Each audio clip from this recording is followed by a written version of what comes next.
Seigneur, que la paix de notre Seigneur et Sauveur Jésus-Christ soit avec vous tous, qui nous suivez de par tout le monde en direct de FEPIB Bethel TV.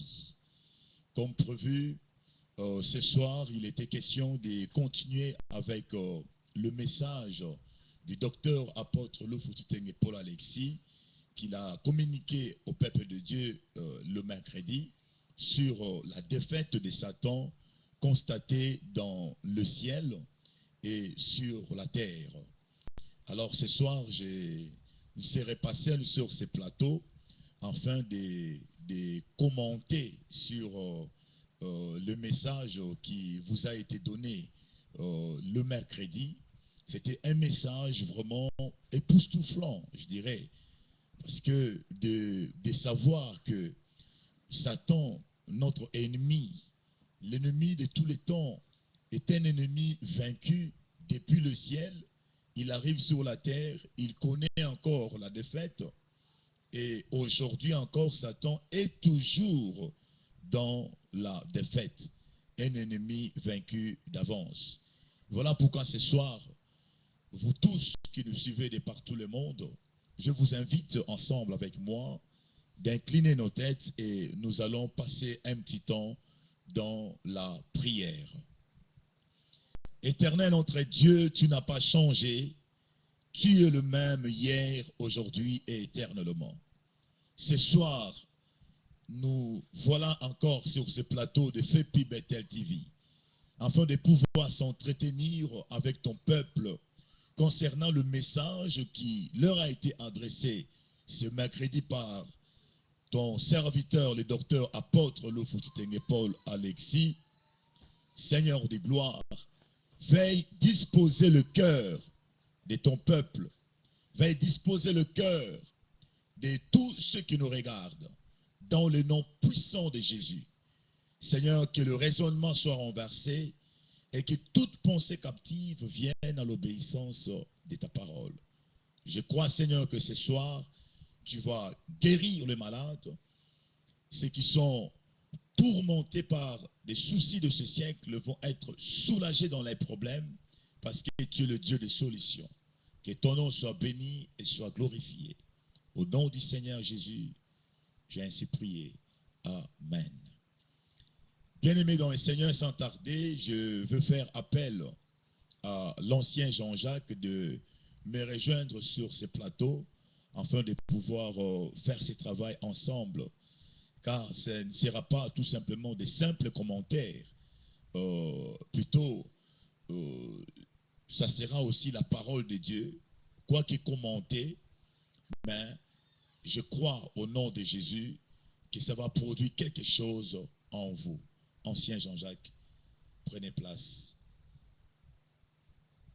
Bonsoir. Bonsoir, pasteur. Voilà. Nous voilà encore ce soir. Approchez-vous à côté de moi. Voilà.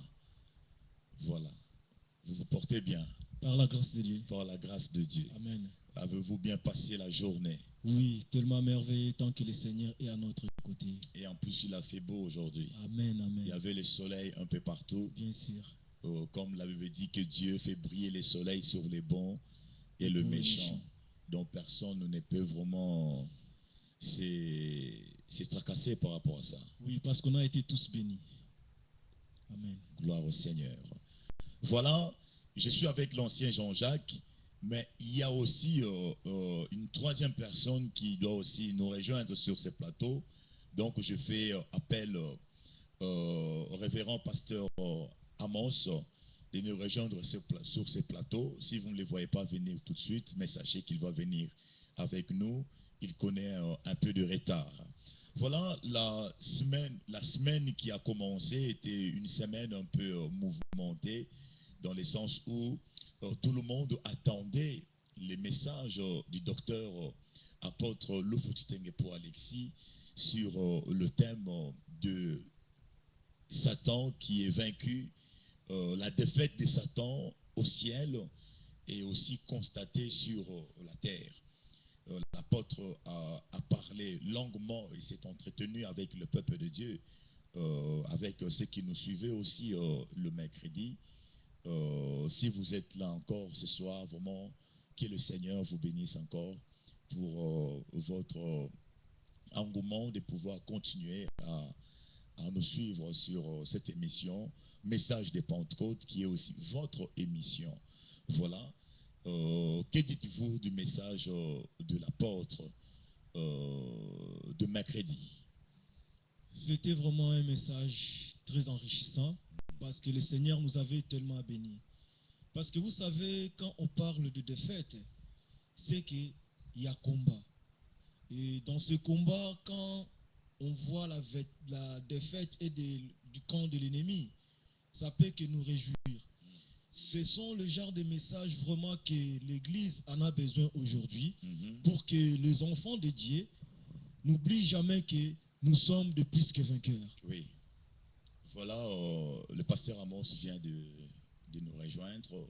N'oubliez pas que le message était un message très très important et un message qui doit être d'actualité, de savoir que nous avons un ennemi qui est déjà vaincu, comme vient de le dire l'ancien Jean-Jacques. Pasteur, priez-vous, approchez-vous un tout petit peu à côté de moi. Est-ce que vous avez bien passé votre journée d'aujourd'hui? Très bien, par la grâce du Seigneur. Merci de me poser la question. En tout cas, oui, le Seigneur m'a beaucoup fortifié. J'ai passé une très bonne journée dans sa présence. Et je le bénis. Et je bénis le Seigneur aussi pour ma présence sur le plateau. Vraiment, dans la présence de Dieu et aussi devant le peuple du Seigneur qui nous suivent. Voilà. Je vous salue au nom de Jésus-Christ. Au nom de Jésus, comme je le disais à l'ancien ici, que la journée était une belle journée parce qu'il y a eu les soleils que nous avons entendus durant tout l'hiver, qui venaient, qui partaient dans le froid. Et aujourd'hui, les soleils brillent sur les bons et le méchant. C'est là encore un grand miracle. Voilà, retournons un peu sur le message de l'apôtre. Il a parlé de la défaite de Satan constatée dans le ciel. La Bible dit qu'il y eut une guerre. Satan a combattu, il a fait la guerre et l'ange Michael, le chef de l'armée de l'Éternel, lui aussi a combattu, mais Satan était sorti défaillant dans ces combats. Il s'est retrouvé précipité sur la terre. Ça vous inspire quoi? Cela m'inspire plus à comprendre que la guerre que nous avons ici sur la terre, ça ne datait pas de maintenant et ça n'a pas commencé ici sur la terre. Ça a commencé bien là au ciel parce que l'Écriture sainte est claire là-dessus. Il y a eu guerre et ce n'était pas sur la terre. Ces guerres étaient là au ciel. Et malheur en est pour l'ennemi qui avait provoqué ces guerres. Il a été vaincu et précipité sur la terre. Donc, et en les envoyant sur la terre, il a continué la guerre. Parce que quand il a été vaincu là-bas, ce n'est pas pour cela qu'il a abandonné. Jusqu'à présent, sur la terre, il est en train de combattre. Mais il y a une chose qui est assurante pour nous. Parce que sa défaite du ciel l'a suivi jusqu'ici sur la terre. Et on va en revenir là pour comprendre. Et sa défaite l'a suivi sur la terre. Et vous, pasteur Amos, ça vous dit quoi? Merci beaucoup. Je pense que d'après les Écritures saintes et dans la lumière du Saint-Esprit, je crois que quand nous parlons de défaite, nous parlons premièrement de Jésus-Christ. Et les combats, à vrai dire, comme les Écritures les soulignent, le combat n'est pas charnel, mais le combat est spirituel. Alors cette défaite, elle est d'avance d'emblée pour celui-là ou pour cette personne qui a vraiment le Seigneur comme appui, cette personne qui s'attache à Jésus. Je crois que cette personne marchera toujours dans la victoire. Alors cette victoire-là proclame et déclare tout de suite la défaite du diable parce qu'il ne peut absolument rien faire. Cette personne est victorieuse parce que Jésus est dans sa vie. Oui. Cette défaite-là, est, par la lumière des Écritures saintes, comme vient de le souligner l'ancien, je crois que les combats qu'il y a eu dans les cieux, ces combats n'étaient pas un simple combat comme nous pouvons, nous les hommes, nous battre avec des flèches, avec des armes. Je crois que c'était terrible. Et je crois que Jésus lui-même a dû aussi intervenir dans ces combats-là. Parce que la Bible dit que Lucifer, le diable, avait une place très très bonne là-bas. Et il était aussi fort. On nous parle de combats, donc c'était la guerre. Et je crois que Jésus-Christ a dû aussi intervenir dans ces combats. Nous aujourd'hui, nous devons tirer notre aimable attention et ne pas badiner, ne pas blaguer quand on nous parle des combats spirituels, quand on nous parle de faire attention. Nous devons toujours avoir l'œil, avoir notre esprit ouvert, à savoir que les combats avaient commencé dans le ciel et ce combat n'était pas dirigé contre un homme, mais contre les anges. Donc Satan a combattu contre les anges. Et aujourd'hui, nous les hommes, nous n'avons pas la vue, en tout cas pour percevoir visiblement ce qui se passe dans l'au-delà. Mais avec le Christ, nous sommes plus que vainqueurs et la défaite de Satan est palpable. Parce que n'eût été Jésus, et ça je crois vraiment, que ces combats dans le ciel, Jésus a dû intervenir pour que Satan descende comme une flèche sur la terre. Et alors nous devons, en tout cas j'exhorte en tout cas le peuple de Dieu de s'attacher à Jésus parce qu'en lui nous avons réellement la victoire et Satan sera toujours dans la défaite. Toujours dans la défaite tant que nous resterons accrochés à Jésus-Christ. C'est ça sa défaite. C'est Jésus-Christ, sa défaite. Jésus-Christ est la défaite du diable. Aussi, je voudrais qu'on fasse la lecture du chapitre 12 de l'Apocalypse, la lecture que d'ailleurs nous avons fait avec les docteurs le mercredi. La Bible dit, il y eut une guerre dans le ciel. Michel et ses anges combattirent les dragons. Les dragons combattirent lui et ses anges. Mais il ne fut pas le plus fort et il ne se trouva plus de place pour eux dans le ciel. Il fut précipité, les grands dragons, le serpent ancien, appelé le diable et Satan, celui qui séduit toute la terre habitée. Il fut précipité sur la terre et ses anges furent précipités avec lui. Nous pouvons nous limiter par là pour essayer de comprendre et d'argumenter davantage sur les propos de l'apôtre qui disait la semaine passée que le ciel déjà annonce la défaite de Satan. Satan, il a combattu, comme le pasteur vient de le dire ici, que cela ne fut pas une guerre simple, une guerre banale, parce que les combats des esprits, les combats des anges, c'est un combat qu'on ne peut pas voir avec les yeux humains.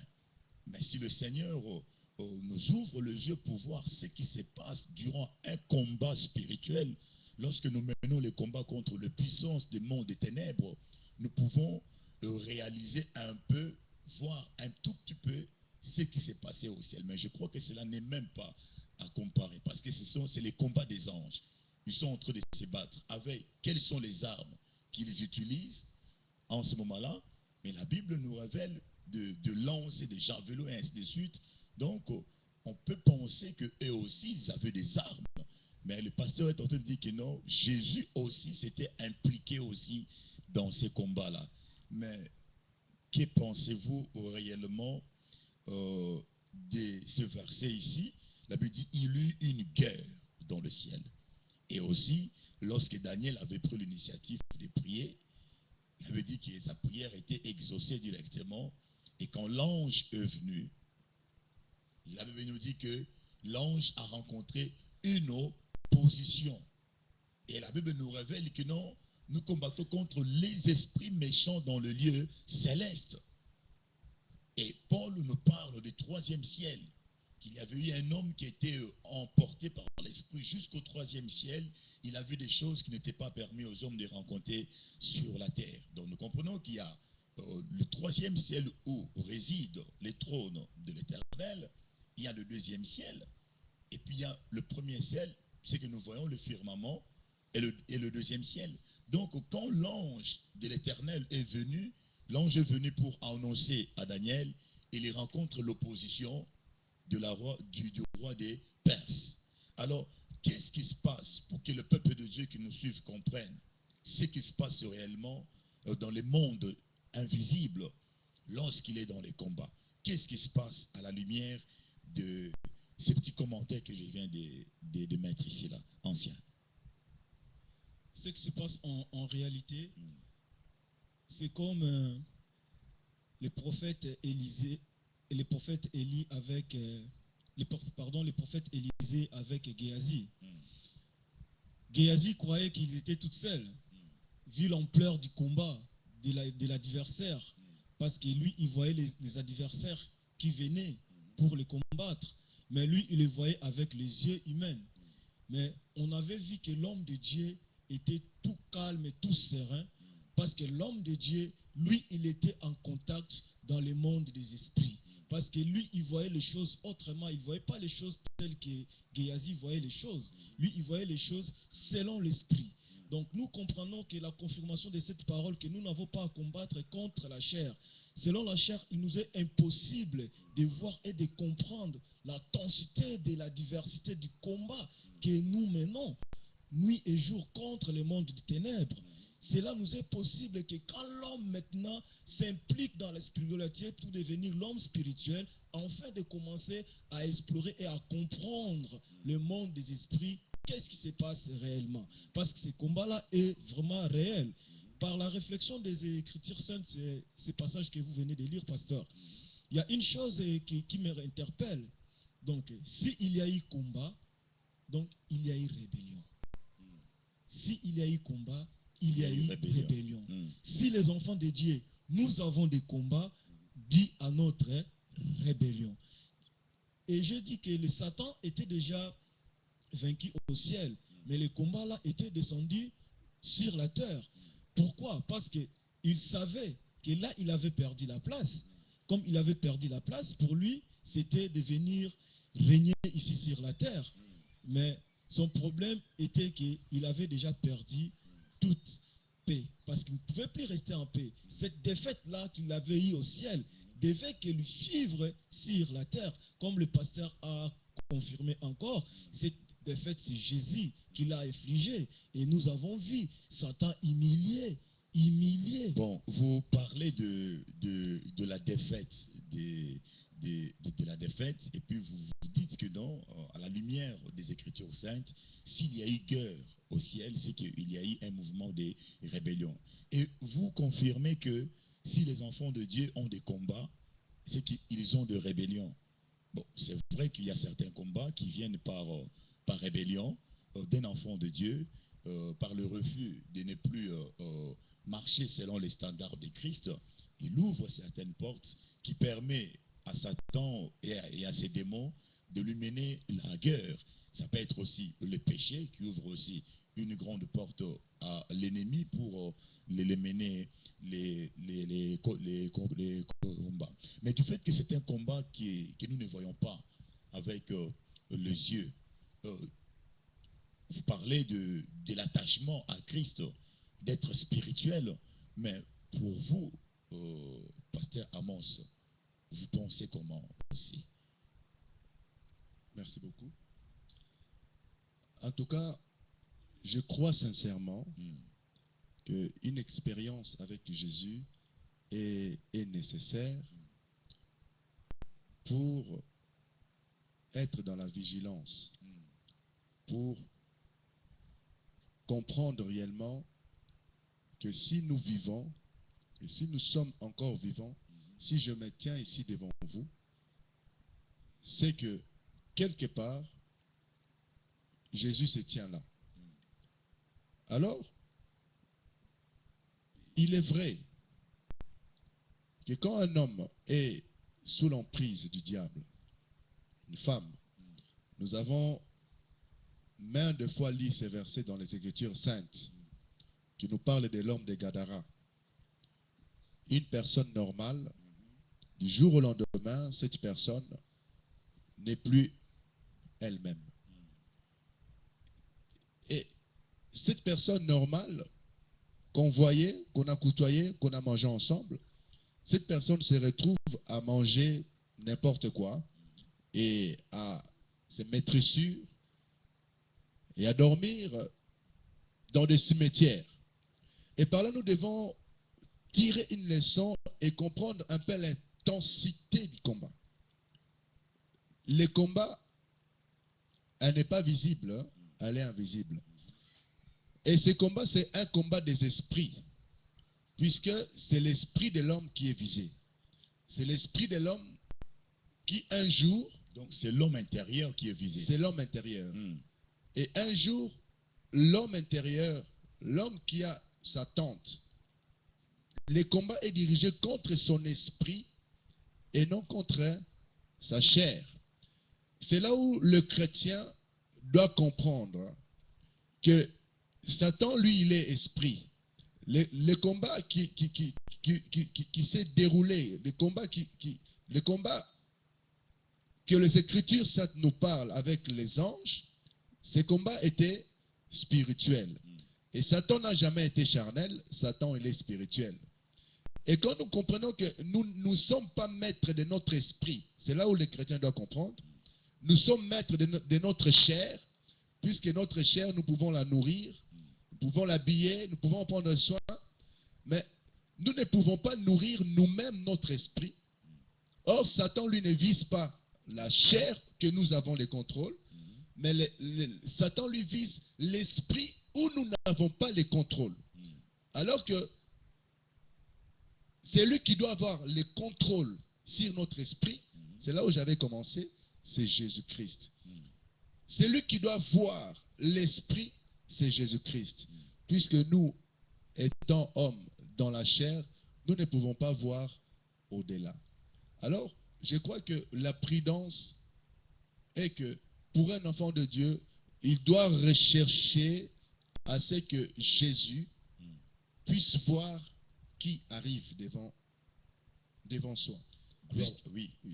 Il est question de voir l'ennemi qui arrive. Puisque dans la chair, nous ne voyons absolument rien.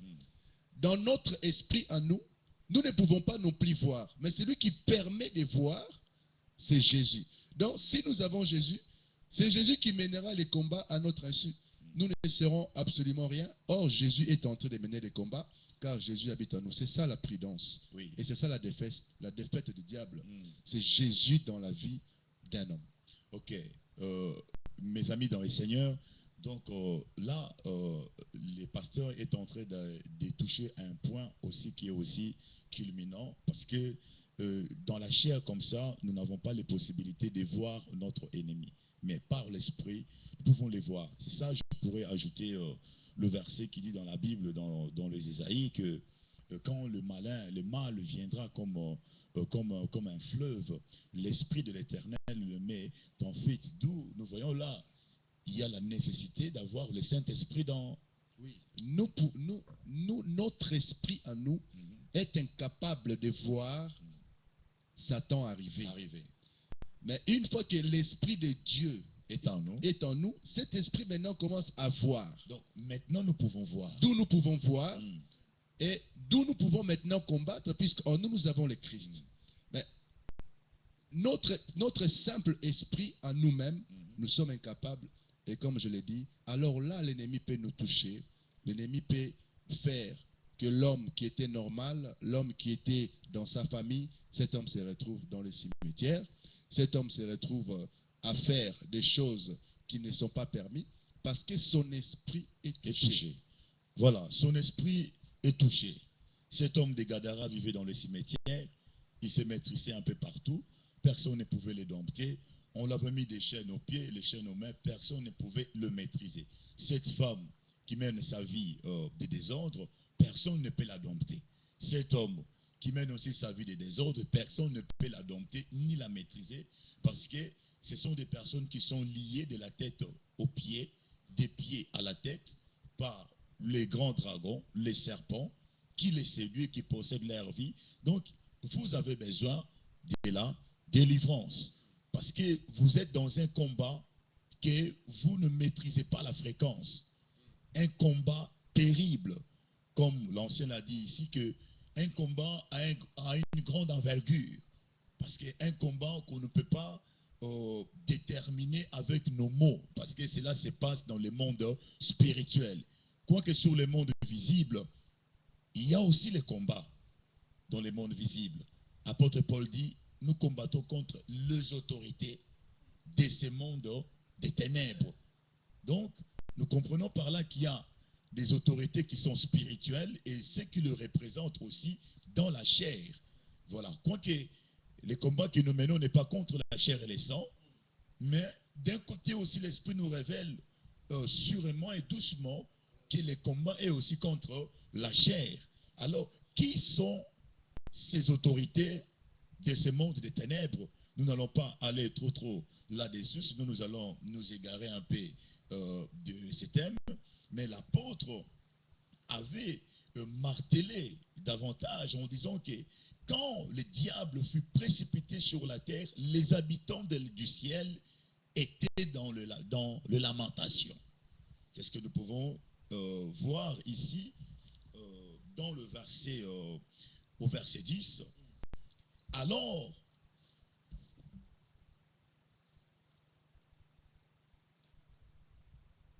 voilà, le verset 12. Le verset 12, la Bible dit, c'est pourquoi réjouissez-vous, cieux, et vous qui habitez le cieux. Malheur à la terre et à la mer, car le diable est descendu vers vous, plein de fureur, sachant qu'il a peu de temps. Malheur à la terre. Mais c'était un malheur, parce que celui-là qui a été précipité est descendu sur la terre. C'est là où maintenant le Saint-Esprit nous révèle que pendant que les combats avaient eu lieu au ciel, l'homme était déjà créé sur la terre. L'homme vivait déjà sur la terre. L'homme créé à l'image de Dieu vivait sur la terre de plein pouvoir, doté de pouvoir et de domination sur toutes les choses, tous les éléments de la nature. L'homme dominait sur toutes ces choses et il avait la bénédiction de Dieu de pouvoir remplir aussi toute la terre. Mais quand Satan descend sur la terre, d'après l'apôtre Paul Alexis, le mercredi, il voit l'homme. Et quand il voit l'homme, il voit Dieu. Ancien. Il voit l'homme, il voit Dieu. Parce que c'était l'image de Dieu. Et pasteur? Je crois que quand Satan est descendu sur la terre, il fut troublé. Il fut troublé.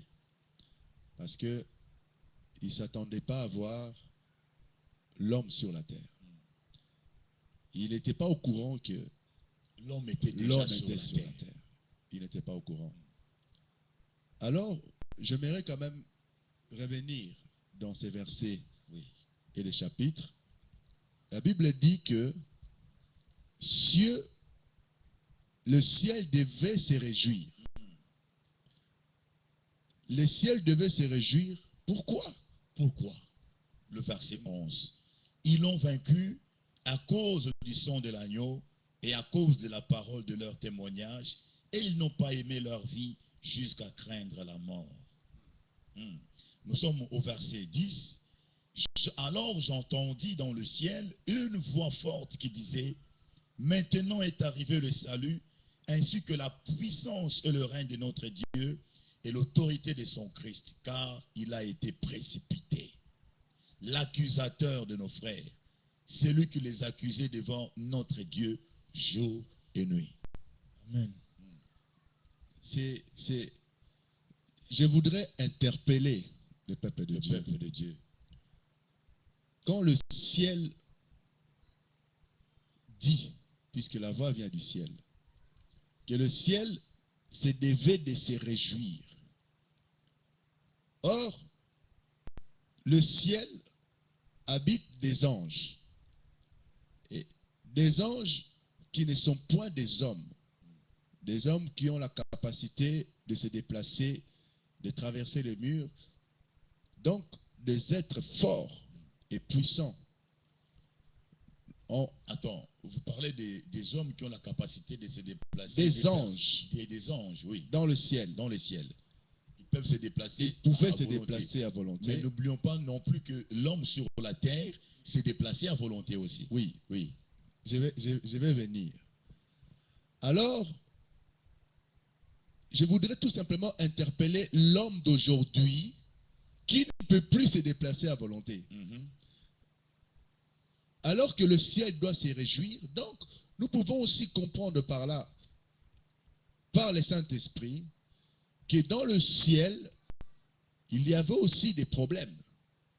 Il y avait aussi des difficultés. Donc, Satan menait la guerre là-bas. Donc, Satan, l'accusateur de frères, l'accusateur de frères, menait aussi un combat quelque part. Donc, sa rébellion n'a pas commencé tout de suite, et tout de suite, il fut précipité. Ça, on ne sait pas le prouver. On ne sait pas le prouver. Mais on essaie un peu d'imaginer, puisqu'il est question que le ciel doit se réjouir. Donc, si le ciel doit se réjouir, c'est que quelque part, ils étaient en difficulté. Le fouteur des troubles, oui, était précipité. Il était précipité. Amen. Donc, il n'est pas descendu seul, le diable. Il est descendu avec toute une légion de milliards et des milliards, des milliers et des anges. Alors, c'est là où je voudrais encore interpeller, en tout cas, nos bien-aimés. C'est que toi, tu es un homme. Tu n'es pas un ange. Tu ne peux pas traverser le mur comme les anges. Seul pouvoir, seule force qui peut te permettre de saisir l'ange. Donc, de saisir l'ange déchu. L'ange déchu. Parce que nous parlons là des anges déchus. Amen. Nous parlons du diable. Nous ne parlons pas des démons. Nous ne parlons pas des démons, mais des anges déchus. Amen. Donc, seul pouvoir qui peut te donner cette force de saisir, puisque la Bible déclare que nous saisirons les serpents. Qui est le serpent? Est-ce que c'est un serpent de la forêt? Est-ce que c'est les serpents que Moïse, à travers ce bâton, ou les serpents que les magiciens avaient aussi opérés? La Bible nous parle du dragon, les serpents anciens, voilà. Satan, les diables. Nous saisirons les diables entre nos mains. Donc le diable, nous les saisirons, donc nous allons l'arrêter, lui et ses acolytes. Et pour le faire, je crois que sans Jésus-Christ dans notre vie, et c'est là où nous devons être dans la recherche, nous devons nous poser la question, est-ce que j'ai vraiment Jésus dans ma vie? Est-ce que je ne suis pas en danger? Est-ce que Jésus est vraiment en moi? Si je crois que cette question se pose, la réponse n'est pas loin. Amen. Je crois que le peuple de Dieu doit se poser la question à savoir, est-ce que l'homme fort habite en moi? Est-ce que je suis capable de saisir le serpent? Oui, pasteur, le peuple de Dieu, vous devez vous poser la question, est-ce que l'homme fort habite en moi? Est-ce que tu as l'homme fort? Est-ce que nous pouvons identifier le Christ dans votre vie? Car si le Christ est en vous, vous saisirez alors le serpent ancien. Merci, pasteur. En tout cas, je voulais toujours revenir encore à la lignée, comme le pasteur Amos est en train de préciser. Je suis toujours dans son idée. Parce que c'est que nous pouvons bien saisir quand la parole nous dit « Ciel, réjouis-toi ». Parce que les anges, ils ont compris, si là où habite le roi des rois, les seigneurs des seigneurs, Satan n'a pas hésité à mener rébellion là-bas pour troubler leur paix. Alors, malheur à la terre. Quand ils ont vu que là-bas, il a perdu sa place, on l'a précipité sur la terre, ils se sont lamentés à la place de l'homme qui était sur la terre. C'est par là que nous voyons le Saint-Esprit rebondir. Ils l'ont vaincu à cause du sang. C'est ça que j'avais dit que ces combats-là avaient commencé là-bas. Là-bas, ce n'était qu'un début. Mais le but poursuivi de ces combats, il devait venir être fini sur la terre parce que l'homme devait voir celui qui a troublé la paix là au ciel. Parce que pour les anges, la terre n'aura jamais pris la paix. Parce que c'est lui qui a osé de troubler la paix, là où il y a la paix, là où la paix règne éternellement. Et il a échoué là-bas, et on l'a précipité sur la terre. Les anges, ils avaient vu un grand danger sur la terre. Mais c'est qu'ils ignoraient, dans le plan de Dieu, il fallait que le prince de paix descende sur la terre pour confirmer et amener la paix là que la terre devait perdre à cause de celui qui était précipité sur la terre. Donc là, c'était encore une parole prophétique lorsque les anges disent que maintenant est arrivé le salut et ainsi de suite. Amen. Mais Satan, dès qu'il arrive sur la terre, il rencontre l'homme, l'homme de l'amour de Dieu. Et en voyant l'homme, il voit nécessairement Dieu parce que avant la création de cet homme, il y a une parole qui est sortie dans l'assemblée divine de Dieu. Nous pouvons appeler ça l'assemblée générale divine de l'Éternel notre Dieu. Dieu, siégeant dans cette assemblée, dit « Faisons l'homme à notre image et selon notre ressemblance. » Donc quand Satan, le diable, voit l'homme dans le jardin d'Éden, il voit Dieu. Alors il comprend que les combats maintenant continuent. Mais du fait qu'il est rusé, il est très malin, il approche quand même cet homme-là. Il dit alors parce qu'il voit l'homme comme nous sommes là, mais un homme différent, un homme qui est dans la gloire, un homme qui se déplace à volonté, un homme divin, un homme qui brille. Donc, il voit quelqu'un qu'il a laissé là-haut. Puisqu'il était question de la révélation du Père par le Fils. Nous parlons du Fils de l'homme. Le Fils de l'homme, on le voit là-bas, au ciel. Bon, ça c'est un autre débat, ou une autre, voilà une autre parenthèse que nous ouvrons, mais seulement quand Satan séduit l'homme, ou quand Satan séduit l'homme, la Bible nous révèle que sa condamnation est tombée immédiatement. Il connaît encore une deuxième défaite. En effet, Dieu ne maudit pas l'homme. Dieu maudit la terre. Il dit à cause de toi l'homme, la terre sera maudite. Et tu mangeras par la sueur de son front. C'est pourquoi aujourd'hui, même quand Jésus est venu, il n'a pas enlevé cette malédiction de la terre. D'où l'homme en Christ ne doit pas manger le pain de la paresse. Une autre parenthèse, pour que nous comprenions qu'en toute chose, il y a aussi la part de l'homme qui doit intervenir quand il s'agit de pouvoir se donner une stabilité sociale. L'homme doit travailler et ainsi de suite, et de ne pas mettre ça toujours au compte du démon. Parce que le démon, le diable a été déjà vaincu. Là, sur la terre, il reçoit sa condamnation. L'enfant qui naîtra de la femme écrasera la tête du serpent et le serpent le mordra au talon. Que dites-vous, pasteur? Je vais revenir un petit peu en arrière selon ce que vous avez dit, selon les Écritures saintes. Quand Satan est descendu au jardin d'Éden, il a vu Dieu. Et la Bible nous révèle quelque part, par la bouche de Christ, que personne, c'est une réflexion que je me fais. Nous pouvons en débattre et essayer de comprendre. Que personne n'a jamais vu Dieu, à part celui qui est descendu de son sein. Celui qui est sorti de son sein. Qui est sorti de son sein. Personne n'a jamais vu Dieu.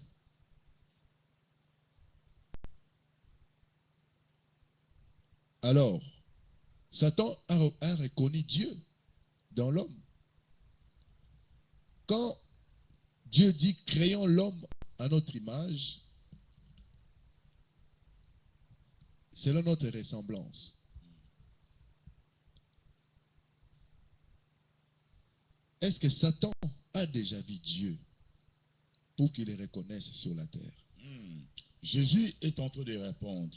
Il dit que personne n'a jamais vu Dieu si ce n'est le Fils qui est sorti de son sein. Donc, la personne que Satan a vu le Fils de l'homme. il a vu les fils de l'homme parce que la révélation du Père devrait se faire par le Fils.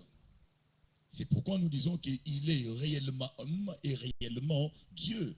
Donc, quand Satan voit l'homme, il ne peut que voir le Fils de l'homme. Alors, il s'approche. Alors, celui-là que je laissais là-bas au ciel, je le vois encore sur la terre. Mais pour se rassurer que c'est lui, je dois m'approcher. Il a établi un climat de dialogue avec la femme. C'est par là qu'il comprendra que c'est aussi une créature comme moi. Mais seulement, il est à l'image de celui que je laissais là-haut. Alors, Satan reçoit sa deuxième défaite parce qu'il a osé toucher à l'amour de Dieu, à l'homme de l'amour de Dieu. Et tout de suite, l'homme qui était comme Dieu, c'est pourquoi nous disons que l'homme a des traits caractéristiques à son créateur. Il est comme son créateur. Et Jésus parlant avec le pharisien, il dit aux pharisiens que non, n'est-il pas écrit dans votre livre que vous êtes de Dieu? Donc l'homme est Dieu à la gloire de Dieu le Père. Vous voyez, donc comme l'homme est Dieu sur la terre, même les parents sont considérés comme de Dieu. Mais cet homme Dieu, a été déchu de son pouvoir du fait qu'il s'est laissé séduire par Satan. Voilà pourquoi les peuples de Dieu doivent beaucoup plus faire attention et se comporter comme le Bérétien qui avait l'habitude d'écouter la parole de Dieu et de fouiller dans les Écritures pour savoir si ce qu'on est en train de leur dire est véridique. Donc, il faut que le peuple de Dieu fouille toujours dans la parole de Dieu. C'est là où nous pouvons encore pousser très très loin notre réflexion pour comprendre ceci, que les hommes, l'homme, vous et moi, vous et Pasteur Amos et anciens, tels que nous sommes là, nous sommes différents des anges. Les anges nous envient. Vous voyez, parce que les anges ont été créés pour être au service des hommes. Ils sont au service des hommes. Mais par contre, lors de la création des anges, il n'y a pas une parole qui sort de Dieu pour dire que nous créons les anges à notre image. Non, ça n'existe nulle part, ni pour les diables, seulement pour l'homme. Créons l'homme à notre image et selon notre ressemblance. Et cet homme, quand il défaille dans l'obéissance, il déçoit Dieu. Qu'est-ce qui se passe? Jésus dit que l'homme est esclave de celui qui a dominé sur lui.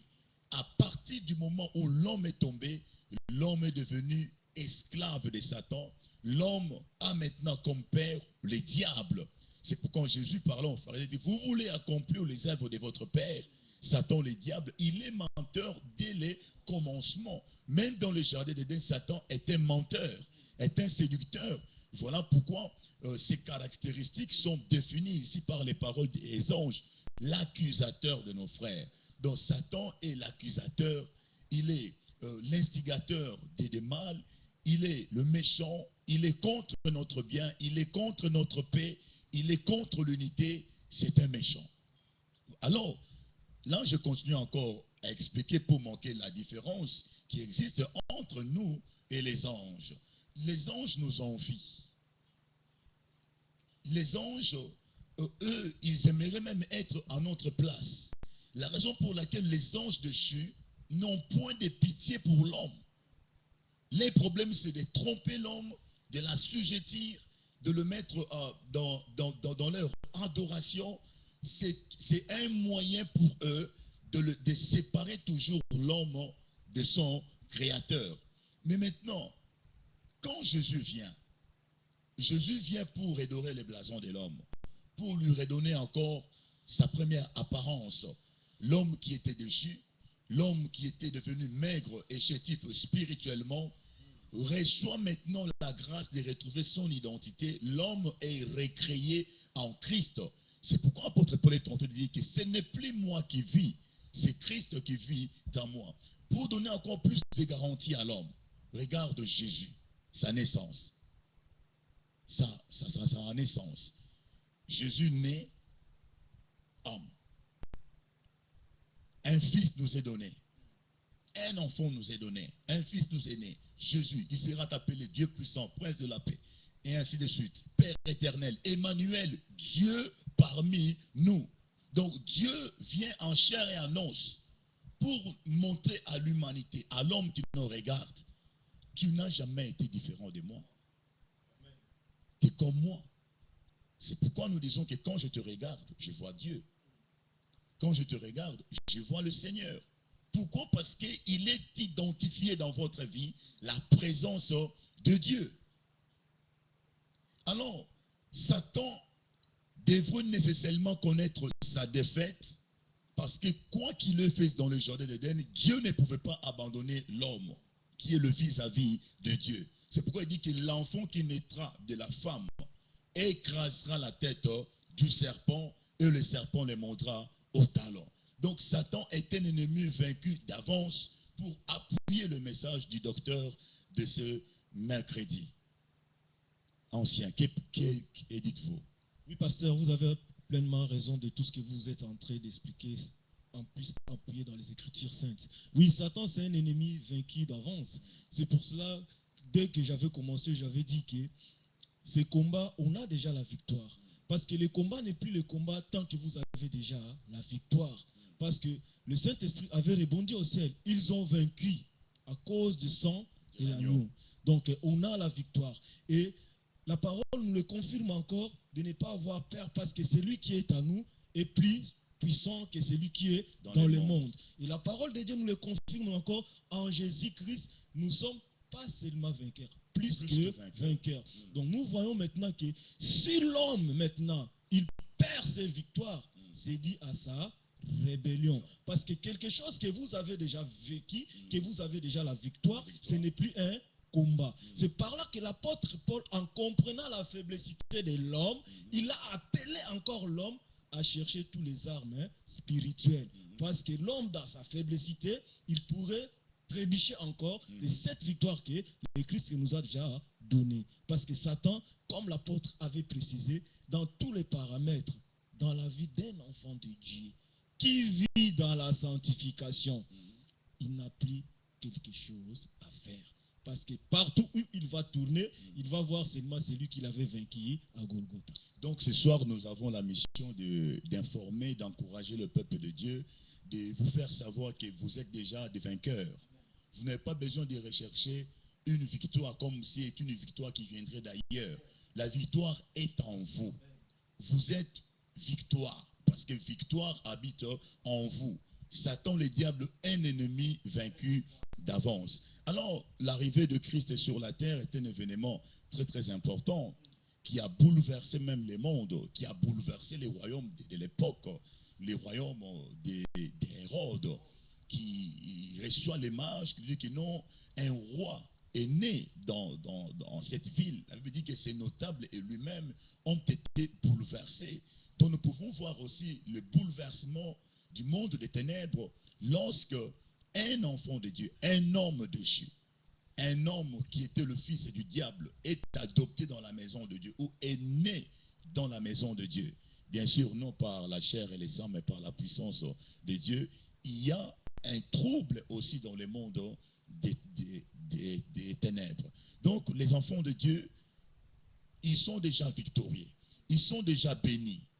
Ils n'ont pas de bénédiction à rechercher encore parce que Dieu est avec eux. Satan est vaincu. L'enfant qui naîtra de la femme écrasera la tête du serpent et le serpent les mordra au talon. Et Jésus, parlant avec les apôtres, leur dit, mais vous recevrez une puissance, le Saint-Esprit survenant sur vous. Par là, nous comprenons que l'homme qui, lui aussi à son tour, était déchu à cause de sa rébellion, du fait que Satan lui a menti en lui disant que non, mais non, Dieu sait que les jours où vous mangerez ces fruits, vous serez comme lui, vous serez de Dieu. L'homme a oublié que il était comme Dieu, créé à l'image de Dieu. Et aujourd'hui, l'homme oublie souvent que non, l'homme en Christ oublie qu'il est comme Christ. Il est comme son Créateur. Christ en moi, l'espérance de la gloire. Christ en toi, c'est la victoire certaine. Comment se fait-il encore aujourd'hui? On vous trompe que même si tu es en Christ, même si tu es chrétien, tu es toujours lié par la malédiction adamique. Tu es toujours lié par les démons des ancêtres. il n'y a plus de condamnation pour ceux qui sont en Jésus-Christ, c'est parce que tu es déjà un vainqueur. Ce qui te reste à faire, c'est d'entretenir cette relation, de se préparer du jour au jour, car tu sais que tu n'es plus de ce monde. Le jour J, tu devras rejoindre ton Seigneur dans les nuées. Alors, pasteur, comme il est question d'interpeller le peuple de Dieu, de le faire comprendre qu'ils sont déjà dans la victoire et que Satan est un ennemi vaincu d'avance. Christ nous a donné le pouvoir de le saisir, lui, le serpent. Là, nous devons entrer dans le deuxième volet, puisque l'apôtre en a parlé aussi, quand nous avons évoqué le Éphésiens chapitre 6, pour parler que nous devions puiser notre force dans le Seigneur et demeurer en lui, et par sa force toute puissante, car nous n'avons pas à lutter contre la chair et le sang, mais contre les dominateurs, les esprits méchants, dans le lieu céleste, les autorités de ce monde des ténèbres. Là encore, le Saint-Esprit nous révèle des sortes d'ennemis, les ennemis invisibles dont nous faisons mention. Retenez dans votre esprit que nous parlons des anges déchus. Nous ne parlons pas encore des démons. Des anges déchus qui errent dans l'espace aérien, et l'ennemi visible, les autorités de ce monde des ténèbres. Qui sont ces autorités de ce monde des ténèbres qui détiennent un pouvoir que nous combattons? Il est vrai que c'est un sujet vraiment très intéressant, un sujet qui demande beaucoup que le Seigneur puisse nous donner beaucoup d'éclaircissements pour peut-être ne pas choquer le peuple de Dieu, peut-être ne pas faire peur. Parce que là, il n'est pas question d'avoir peur, il est question plutôt d'être dans la confiance. J'ai eu une conversation avec une personne et j'expliquais le rôle du diable. Nous avons notre vie, et dans cette vie, la Bible nous déclare et confirme que le diable rôde autour de nous, autour des chrétiens. Il ne rôde pas autour des païens parce que les païens sont déjà entre ses mains. Il rôde autour des chrétiens cherchant une petite fenêtre, cherchant une petite porte où il pourra s'introduire et faire mal. Alors par là, nous devons comprendre l'intensité, nous devons comprendre l'acharnement du diable dans le but qu'il poursuit, afin d'éteindre, parce qu'il est question d'éteindre. Il veut éteindre le feu du Saint-Esprit. Il est question que le Seigneur, il est question que cette lampe-là, la présence de Dieu se retire. Une fois que la présence de Dieu se retire, et elle se retire comment cette présence? Ou une fois que Dieu se retire de vous. Et c'est les ténèbres qui prend la place. Et là, l'état de cette personne deviendra encore plus davantage, plus terrible encore que la condition dans laquelle la personne s'était trouvée au moment de sa délivrance. Alors, je voudrais tout simplement revenir à l'initial, puisque c'est là où nous avons commencé. Nous avons vu le diable descendre au jardin d'Éden, et quand il sut que l'homme n'était pas Dieu, il s'est dit, mais c'est une créature de Dieu. Alors, dans sa colère, puisque la Bible le déclare, que le diable est descendu avec une très, très grande colère. Donc, sa colère est même pas mesurable. Nous voyons sa colère comment? Nous le voyons à travers les Écritures saintes.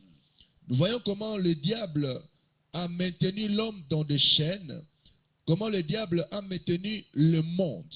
Puisqu'il faut quand même se dire qu'à travers le monde, seul peuple qui connaissait Dieu, le peuple Israël, ou Israélite, où le peuple avait la connaissance de Dieu, puisque Dieu s'était lui-même montré, il s'était choisi un peuple à travers leur père, qui est notre père de la foi, Abraham. Alors, hormis ce peuple, le diable, d'où l'étonnement de ces démons, en voyant le Christ, va dire, notre temps n'est pas encore venu. Que ce n'est pas encore le moment d'aller en enfer. Surpris de voir le Christ. Et nous comprenons par là que, en parlant des temps, donc depuis des temps et des temps, depuis des années, ils croyaient être dans un état de légitimité pour faire souffrir l'homme. Ils étaient dans la liberté totale. Ils ne s'inquiétaient absolument de rien, puisque leur travail de tous les jours, leur maison était localisée dans l'homme. Donc l'homme a tant souffert, l'homme a eu peur, l'homme a eu peur de dormir, l'homme a eu peur de se réveiller, l'homme a eu peur de perdre ses enfants, l'homme a sacrifié ses enfants de peur de mourir, l'homme a souffert spirituellement et il a souffert aussi dans la chair, dans sa chair. Alors que nous, comme nous comprenons, nous, d'après le message puissant que nous avons reçu le dimanche passé, que comme nous comprenons la souffrance de Jésus sur la croix, nous devons comprendre cette souffrance-là, comme l'enseignement nous a été donné, en tout cas nous étions richement bénis. Nous devons comprendre pourquoi Jésus accepte une telle souffrance, pourquoi il accepte de venir souffrir. Donc c'est une souffrance incomparable. Aucun homme n'aurait pu supporter cette souffrance. Nous voyons l'amour de Jésus en voyant la souffrance de l'homme, puisque Dieu, en envoyant Moïse, il dit à Moïse que j'ai vu la souffrance de mon peuple, alors je suis descendu pour le délivrer. Donc l'amour de Dieu a souffert. Donc le Christ a tellement souffert qu'il s'est dit non, il faut que je descende. Il faut que je descende pour délivrer. Donc il était question de la délivrance, d'où Luc chapitre 4, je crois, nous parle, l'Esprit du Seigneur est sur moi. Si nous pouvons lire ces versets pour bien comprendre la présence de Jésus et la terreur du monde de ténèbres, et comment nous devons aussi nous placer pour comprendre que nous étions vraiment en danger, nous étions en danger des morts. Luc chapitre 4, verset 18, « L'Esprit du Seigneur est sur moi, parce qu'il m'a oint pour guérir ceux qui ont le cœur brisé, pour annoncer la bonne nouvelle aux pauvres. Il m'a envoyé pour proclamer aux captifs la délivrance et aux aveugles le recouvrement de la vue, pour envoyer libres les opprimés. » Alors que nous comprenons que tout ce que le Christ énumère, c'est que des souffrances. Alors que la Bible nous dit que la volonté de Dieu n'est pas de voir l'homme dans la souffrance, mais la volonté de Dieu a toujours été de voir l'homme heureux. Et nous voyons cette souffrance que le Christ énumère, et nous comprenons que depuis des milliers d'années, le diable avait trouvé sa place. Il était tellement joyeux, il était tellement content de détruire, parce que pour lui c'était une vengeance. Dans sa colère, il offensait Dieu. Donc son acharnement à détruire l'homme, c'était la revanche. Donc il s'est vengé en croyant faire mal à Dieu. Donc le peuple de Dieu doit savoir que le diable est animé d'une grande colère et sa vengeance n'est pas près de se terminer. Il fera toujours par tous les moyens de pouvoir pénétrer l'homme et de le détruire. C'est son travail. C'est son travail de posséder l'homme. Son travail de posséder l'homme. Et alors nous avons dit qu'il y a des hommes et des femmes dans le visible, dont nous disons qu'il y a des autorités et des princes de ces mondes. Mais revenons un peu sur ce que vous êtes en train de dire, parce que vous ouvrez une parenthèse sur la souffrance de la croix.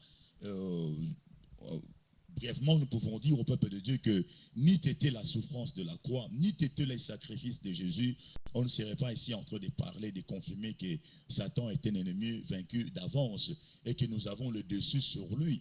Et d'ailleurs, le Seigneur nous a donné le pouvoir de marcher sur le serpent, les scorpions et sur toute la puissance de l'ennemi. Et rien au monde ne peut nous nuire. Amen. Voilà. Donc là, nous sommes en train de parler de l'ennemi invisible et de l'ennemi visible.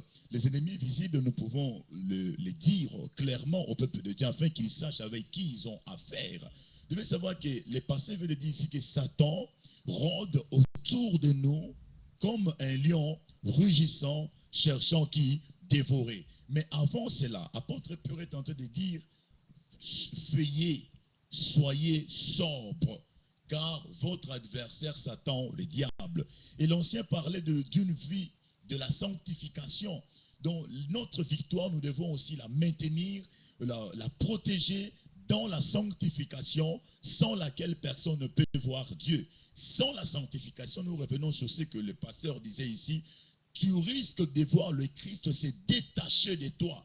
Et quand Christ sort de toi, se détache de toi, tu es vide. Mais qui remplace en ce moment-là? C'est le démon. Satan, le diable, le serpent ancien vient, il te lie encore en ce moment-là. Tu restes seulement un chrétien de nom, un chrétien aussi vaincu. Au lieu d'être un chrétien vainqueur, tu deviens un chrétien vaincu. À cause de quoi? De ton endurcissement de cœur et de ce que nous disons aussi, les matoi mangongi en lingala, les gens qui ont l'oreille dure, c'est la rébellion du cœur. Donc nous devons comprendre que cette histoire n'est pas une histoire de blabla, ce n'est pas un bluff. Lorsque nous parlons d'un combat spirituel, il existe vraiment un combat. L'homme est dans un combat permanent, un combat de tous les jours. Qui combat l'homme? Les puissances des mondes des ténèbres et ses représentants qui ne sont autres que des sorciers. Alors, quand on parle aussi des sorciers, aujourd'hui, les mêmes sorciers tournent le regard vers l'église. Oh non, ces gens-là, ils attrapent des sorciers un peu partout. Ils voient des sorciers partout. Non, non, non, non, non. Parce que le Seigneur nous donne le discernement de discerner qui n'est pas sorcier, qui est habité par les démons, qui a fait naufrage, qui n'est plus dans la vie de la sanctification. Vous pouvez tromper tout le monde, mais vous ne pouvez pas tromper le monde entier, disait un philosophe. Vous ne pouvez pas tromper le monde entier, vous pouvez tromper le monde entier, vous pouvez tromper tout le monde, mais tu ne peux pas tromper le Saint-Esprit, disait Pierre à Ananie et à Saphir. Vous croyez tromper l'homme, mais vous avez trompé l'Esprit de Dieu. Et tout de suite, la sentence était tombée. Donc, comprenez que lorsque vous commencez à marcher dans le mensonge, dans les diffamations, dans des choses qui ne sont pas vraies, selon les standards bibliques, sachez que vous avez affaire aussi avec le Saint-Esprit qui est en vous. Vous risquez de le voir se détacher de vous. Vous risquez que le feu du Saint-Esprit s'éteigne absolument. Et les démons, maintenant nous parlons des démons, qui vont commencer à jouer avec vous. Donc les sorciers sont les ennemis visibles. Ce sont des gens qui ont un pouvoir qui ne se donne pas, qui ne se distribue pas. Tout comme le pouvoir ministériel dans l'œuvre de Dieu ne se distribue pas comme de pain. Pour eux, ils ne s'autoproclament pas des sorciers. Non, mais pour l'église visible, il y a des gens qui s'autoproclament des pasteurs. Malheureusement, encore une parenthèse que nous ouvrons là-dessus. Donc ces sorciers-là sont autour de nous. Les diables en personne en eux est là, autour de nous, ils rôdent. Nous mangeons avec eux, nous nous promenons avec eux, nous les côtoyons dans des bus, nous les côtoyons dans des marchés, dans des grands marchés, dans des supermarchés. Ils sont là, eux nous connaissent. Et ils connaissent ceux qui sont dans la victoire et ceux qui ne le sont plus. Quand ils te regardent, souvent, ils ont tendance à dire, je vois que tu as quelque chose en toi. Amen. Tu as quelque chose en toi. Il dit vrai que tu as quelque chose. Il voit.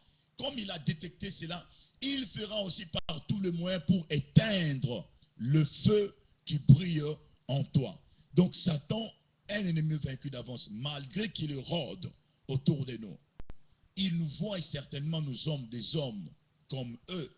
Nous marchons dans la chair, nous mangeons, nous fréquentons le même lieu scolaire, nous faisons tout, vous faites tout comme eux.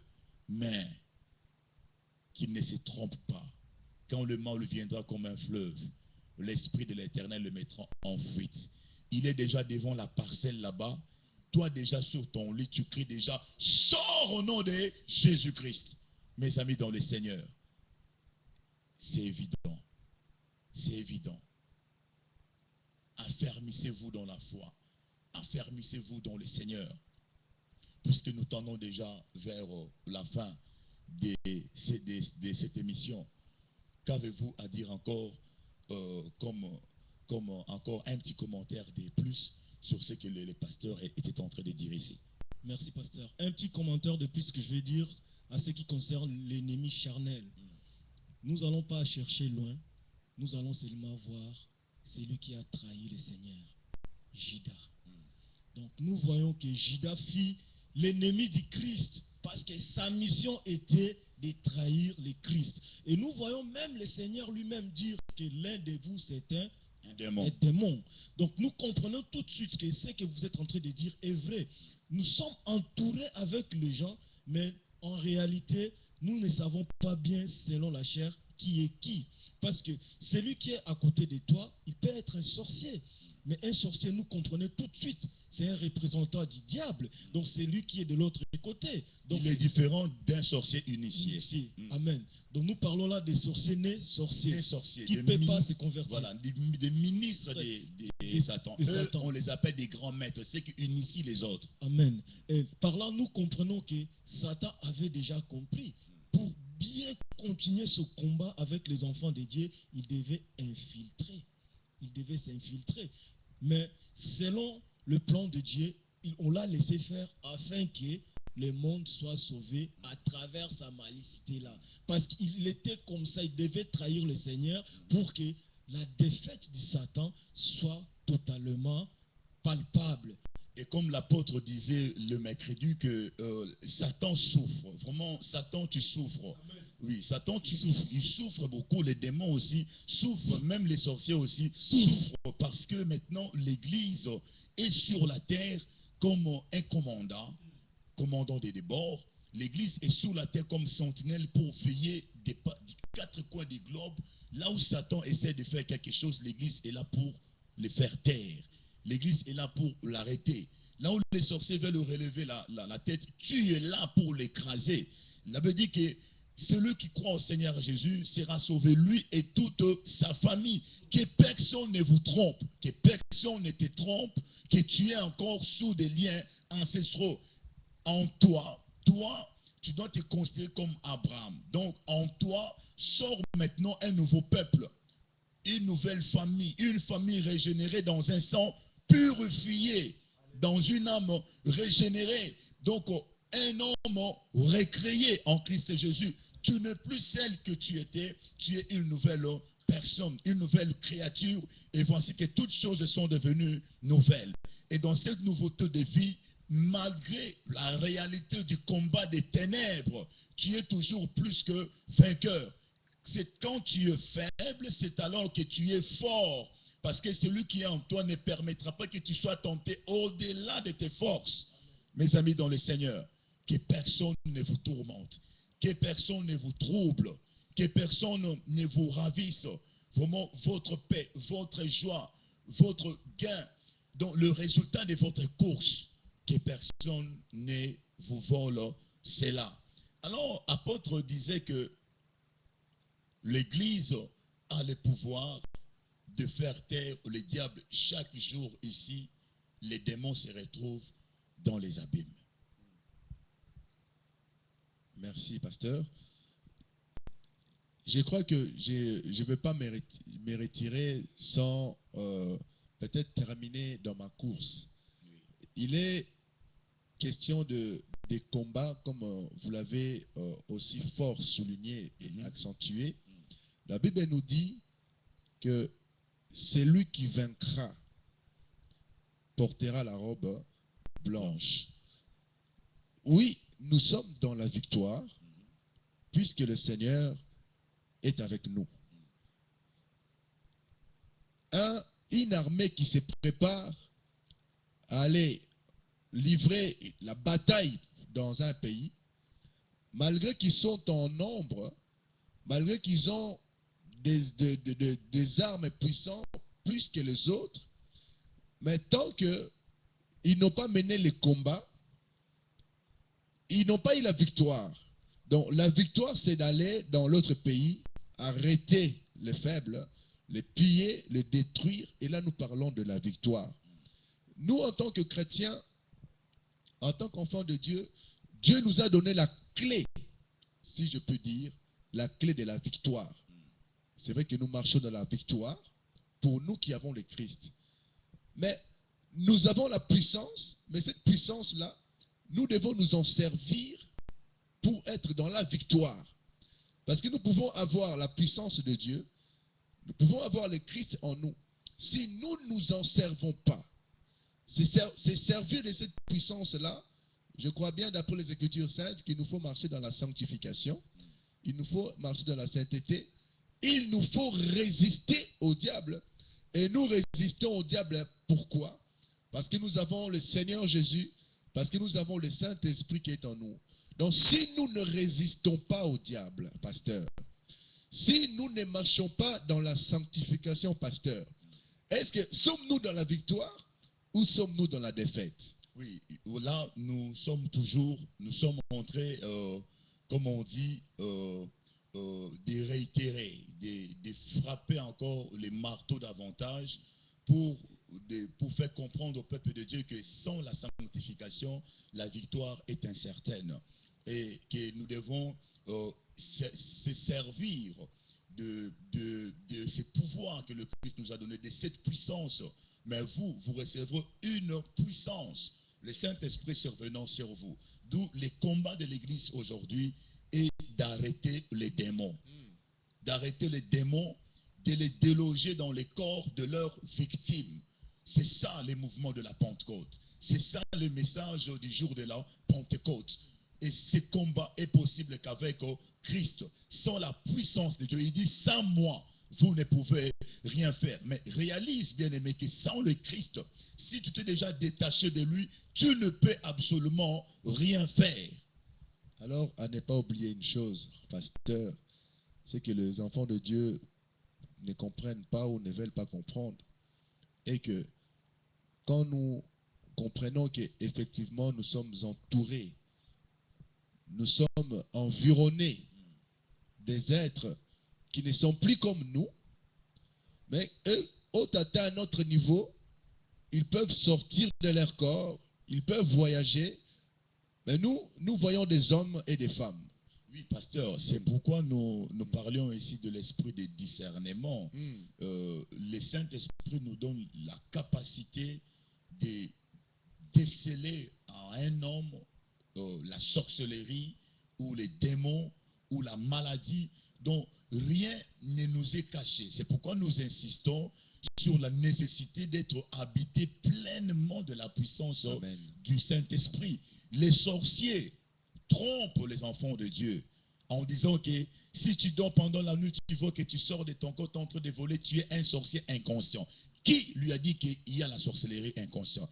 Il n'y a pas de sorcellerie inconsciente, comme il n'y a pas non plus de vol inconscient. Celui qui vole est conscient qu'il est en train de voler. Celui qui est en train de forniquer, c'est qu'il est en train de forniquer. Celui qui est en train d'insulter, il est conscient qu'il est en train d'insulter. Donc, celui qui est en train de détruire la vie des gens dans les ténèbres est conscient. Donc, nous ne parlons pas de la sorcellerie inconsciente, ça n'existe point. C'est une manie de détourner la vérité et de se cacher. Parce qu'eux, ils pensent qu'il n'y a que eux-mêmes qui volent. C'est pourquoi ils pensent que celui qui, si tu te vois en train de voler, c'est que toi aussi tu es sorcier, donc c'est que tu es comme moi. Non, je ne suis pas comme toi, monsieur, qui vole la nuit. Je suis différent de toi. Moi aussi, je vole. Parce que l'apôtre Paul est en train de dire que non, il y avait un homme, mais nous comprenons qu'il parlait de lui. Un homme qui a été ravi en esprit et qui s'est retrouvé au 3e ciel. Il a vu des choses qui n'est pas permis aux hommes d'en parler sur la terre. Quelle humilité! Il n'a pas parlé de cela. Il n'a pas dit ce qui s'est passé de l'autre côté là-bas. Il a fermé sa bouche. L'apôtre Paul était sorti de son corps. Nous voyons encore Jean de Patmos. Jean, ils sont enlevés par l'esprit. Ils voient des choses. Il reçoit des grandes révélations. Nous voyons aussi Philippe. Philippe a été transporté par l'esprit. Il se retrouve dans le désert en face de l'eunuque. Il s'entretient avec cet homme. Et de là, il se retrouve en Samarie. Et en Samarie, il rencontre un autre monsieur qui fait aussi des voyages astrales, qui sortait aussi de son corps. il pensait qu'il était le seul, mais il voit un autre arriver. Là où lui, il était en train de faire ses miracles pour impressionner les gens. Mais quand maintenant Philippe a commencé à faire aussi des miracles, le vrai miracle, nous voyons tout de suite la différence. Et que celui qui opérait des faux miracles était obligé d'aller aussi dans les eaux des baptêmes. Ainsi, les sorciers vont aussi dans les eaux des baptêmes. Quand ils sortent de là, ils sont toujours Simon les magiciens. Mais quand Pierre et les autres sont arrivés pour donner le Saint-Esprit par imposition des mains, il s'est dit, je croyais qu'il n'y avait que lui, mais les autres là sont encore puissants. Il a proposé de l'argent. Vendez-moi aussi ces pouvoirs pour que moi aussi à mon tour, en qui j'imposerai le main, qu'il puisse avoir aussi le Saint-Esprit. Mais quelle a été la réponse de Pierre? Vous avez trouvé les versets? La réponse de Pierre était: péris avec ton argent.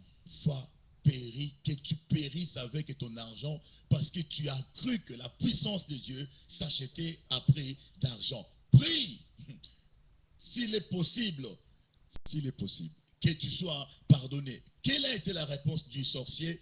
Prie toi-même pour moi. Donc nous voyons tout de suite que non, ce sorcier il n'était pas prêt à négocier, prêt à se convertir.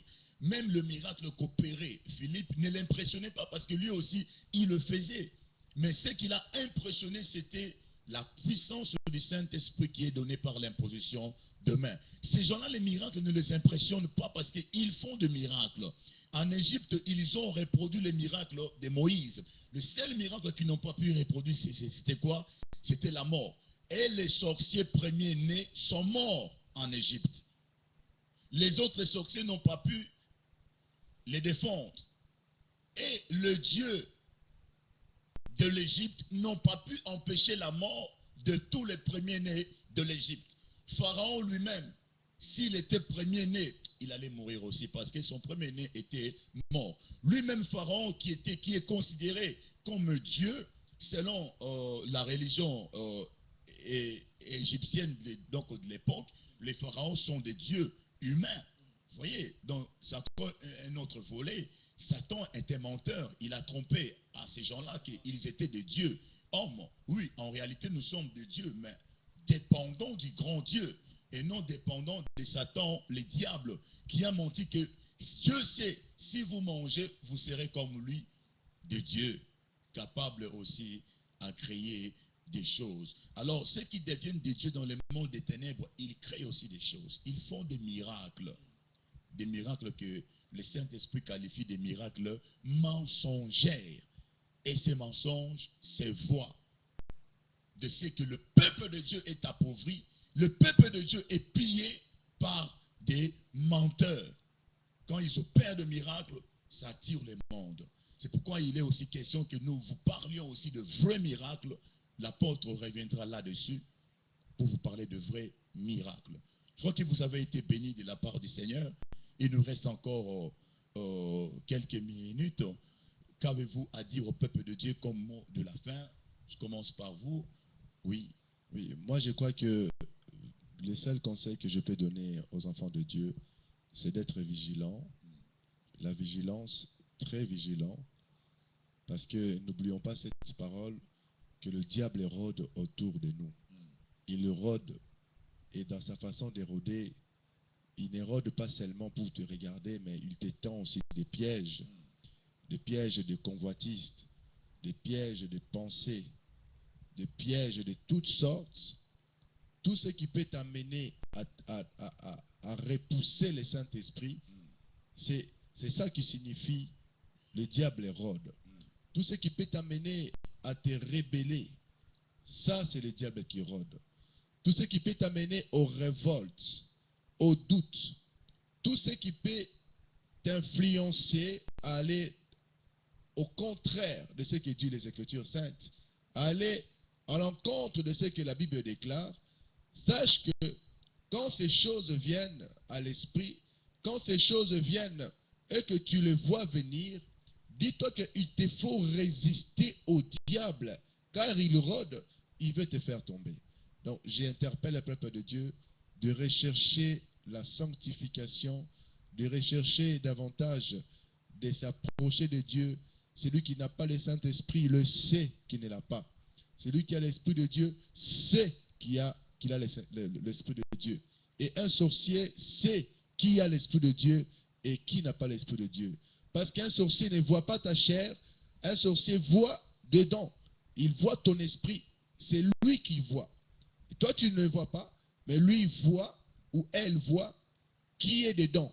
Oui, pasteur, je crois que nous devons revenir sur ce que nous disons au peuple de Dieu, parce qu'il est certain que l'esprit de discernement que le Saint-Esprit donne à l'Église permet aux serviteurs de Dieu, permet aux enfants de Dieu de discerner qui est sorcier, qui a les démons, qui n'est plus dans la sanctification, qui ment. Parce que apôtre Pierre, devant Ananie et Saphir, ils sont venus, ils ont menti. Personne ne les a demandé quoi que ce soit. Eux-mêmes, de leur propre volonté, ils ont dit nous allons vendre et apporter cet argent à la communauté. Mais quand ils ont commencé à mentir, le Saint-Esprit par le discernement, l'homme de Dieu a discerné tout de suite, parce qu'il leur dit que c'est Pierre qui est en train de parler. Pourquoi toi et l'autre, vous vous êtes consentis pour mentir au Saint-Esprit de Dieu? Car vous avez cru mentir aux hommes, mais vous avez menti à l'Esprit de Dieu. Donc là, c'est le discernement qui est en train de parler là. L'Esprit de Dieu révélait à Pierre que ces hommes, cet homme et cette femme sont en train de mentir. Alors, les diables qui rôdent autour de nous, les pasteurs est en train de dire ici, résistez au diable et il fuira loin de vous. Les diables, tu ne le vois pas. Tu ne le vois pas, mais les diables a ses représentants. Ces représentants sont les fils du diable, sont les diables eux-mêmes. Ce sont ces gens-là que nous parlons ici, des sorciers. Les démons sont là, ils rôdent un peu partout, ils sont là. Mais les diables sont avec nous, des gens qui mangent avec nous, que nous côtoyons dans le bus, que nous côtoyons dans le lieu de travail, que nous côtoyons dans le lieu scolaire. Les sorciers et les sorcières, le ministre de Satan sont là un peu partout. Ils ne nous font pas peur. Ils ne doivent pas vous faire craindre, parce que c'est lui qui est en vous est plus fort que Satan qui est dans le monde, qui est dans la vie de ces gens-là, qui est dans la vie de leurs ministres. Même si toute la famille sont des sorciers, ils ne peuvent absolument rien te faire, parce que tu es habité par le roi des gloires. La puissance de Dieu habite en toi. Tu n'as qu'à dire un mot, tu n'as qu'à proclamer des sentences contre les sorciers et tu le verras se réaliser. Si tu déclares en disant que non, les sorciers qui sont dans ma famille qui me mènent les combats, si vous ne voulez pas écouter, vous serez frappé de la cécité. Tu le verras arriver. Si tu dis que non, vous serez frappé de la folie, vous le verrez arriver. Parce que nous ne vous disons pas des choses que nous n'avons pas expérimentées. Ce sont des choses que nous avons déjà expérimentées. Les sorciers qui n'écoutaient pas, nous les avons frappés de la folie et ils ont été frappés de la folie. Donc l'Église détient un grand pouvoir dans ses mains. Il dit, voici les signes qui accompagneront ceux qui auront cru en mon nom. En mon nom, ils chasseront les démons. Ils parleront de nouvelles langues. Ils saisiront les serpents que le pasteur était en train de dire ici. Donc tu vas saisir le diable, tu vas saisir le démon, parce que les combats se jouent dans l'atmosphère spirituelle, dans les sphères spirituelles. Quand tu dis, toi les serpents, c'est je te saisis, tu les saisis, tu ne peux pas te voir, mais si je t'ouvre l'esprit pour voir, tu te verras comment tu es en train de les saisir. Si tu dis je te jette dans les abîmes, tu les jettes directement dans les abîmes. Un conseil, n'envoyez plus jamais les démons dans le lieu aride. Parce que dans le lieu aride, ils vont souffrir. Ils vont brûler de la chaleur. Et ils vont revenir. Le mieux, c'est de le précipiter en enfer. Parce que ce que tu déclares, Dieu honore ta parole. Ancien. Oui, merci, pasteur. Ce que je vais conseiller aux enfants de Dieu, la parole de Dieu nous dit que le Seigneur Jésus est venu dans ce monde détruire les œuvres du diable. Détruire carrément toutes les œuvres du diable. Donc, il n'y a aucune œuvre du diable qui a résisté à notre Seigneur Jésus et qui ne continue pas à résister jusqu'à présent à notre Seigneur Jésus. Et la parole de Dieu nous confirme encore à Éphésiens, parce qu'on n'a plus beaucoup de temps pour lire, que le Seigneur on l'a mis comme chef suprême de l'Église. L'Église qui est son corps. Donc j'invite maintenant les enfants de Dieu d'avoir la vie de l'Église. Parce que c'est là où les chefs qui avaient détruit les œuvres du diable est focalisé. Il n'est pas focalisé ailleurs, mais dans l'Église. Croyez-moi mes bien-aimés, jusqu'à présent, la puissance qui était dans l'Église au temps des apôtres, que le pasteur Moïse est en train de mentionner ici, est encore là dans l'Église. C'est là où les démons prennent fuite. À un exemple près, nous voyons les gens de ce monde. Donc, ceux qui ont vaincu le monde aujourd'hui, les grandes puissances, qu'est-ce qu'ils ont fait? Ils se sont armés de toutes sortes d'armes, mais plus pour mener les combats. Mais ils ont appelé ça les armes de dissuasion massives. C'est par là que nous aussi, nous devons toujours revêtir de la puissance de Dieu pour faire la dissuasion massive à Satan. Parce qu'un enfant de Dieu, vêtu de la puissance de Dieu, Satan ici, il ne s'approche pas. Même pas. C'est ça votre arme de dissuasion massive. Allez à l'église, vivre la vie de l'église, là où le Seigneur des gloires est chef, il opère pour tout, en plénitude pour tout, là où est son corps, et tu feras partie, là tu es devenu intouchable. Donc revenez dans la vie de l'église, parce que le combat ne peut pas se jouer en dehors de la maison de Dieu. Combattez votre réussite, votre combat est dans la maison de Dieu. Ne soyez pas divisés, ne soyez pas de rebelles. Vraiment, nous vous saluons encore ce soir pour vous souhaiter une bonne soirée. Mais avant de se séparer, nous allons prier pour vous. Et vous aussi, là où vous êtes, celui qui est malade de l'autre côté du continent, en Europe, en Afrique, nous allons prier pour toi. Mets la main seulement là où tu as mal. Mets la main là où tu as des problèmes. Si tu as des problèmes, mets ta main dans le cœur et nous allons prier pour toi. Au nom de Jésus, ce soir, les œuvres du diable vont être détruites. Nous allons prier ensemble au nom du Seigneur. Seigneur Jésus, nous commençons d'abord à élever ton nom. Ton nom qui est élevé au-dessous de tout nom. Le nom qui est au-dessous de toute puissance, au-dessous de toute autorité ou de tout pouvoir. C'est en ce nom, Seigneur, que nous blâmons les démons qui font souffrir ce frère, qui font souffrir cette sœur. Au nom de Jésus, nous te donnons l'ordre, toi esprit impur, qui est localisé dans ces corps. Tu libères les corps et tu t'en vas dans les abîmes. Au nom de Jésus, nous condamnons toute vie de maladie dans les corps de leurs victimes. Au nom de Jésus, et nous proclamons la victoire. Seigneur, que la victoire soit certaine. Au nom de Jésus, Dieu de gloire, Dieu de toute éternité. Et nous frappons de la cécité tout sorcier qui vient combattre ton enfant de l'autre côté du continent, de la cécité. Au nom de Jésus, Seigneur, nous dépouillons les sorciers, nous les dépouillons de leur pouvoir et nous consumons ces pouvoirs et nous les consumons au nom de Jésus-Christ.